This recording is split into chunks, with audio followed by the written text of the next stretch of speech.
I haven't eaten at McDonald's since I was maybe like 5, which is kind of crazy, I guess, for like most Americans who that's like a normal part of their lifestyle. Although it doesn't appeal to time and season employee Leah DeRisi, for many Americans, stopping at McDonald's has indeed become a routine act. In fact, 25% of Americans eat fast food on a daily basis.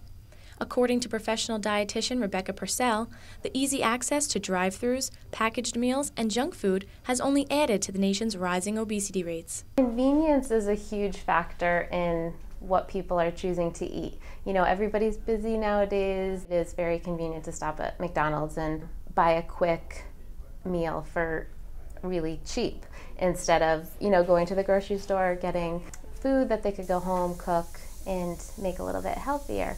A shocking study recently conducted by the Center for Disease Control reported that by the year 2030, obesity rates in America could soar up to 70%.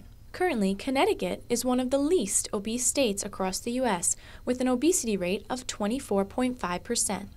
Although Connecticut comes in as one of the slimmer states, 1 in 4 of the state's adults are still considered to be obese. We could kind of do a better job at providing maybe more farmers markets, more community outreach, more incentives for people living in Connecticut to live a healthier lifestyle.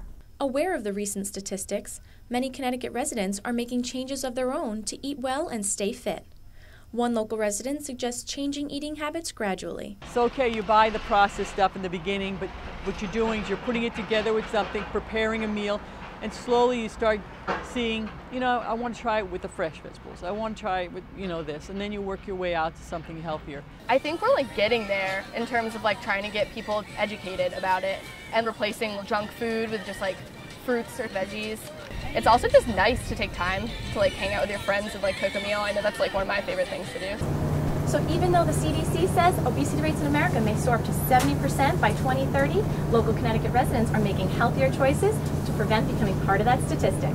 From Hamden, Connecticut, I'm Michelle Garrity.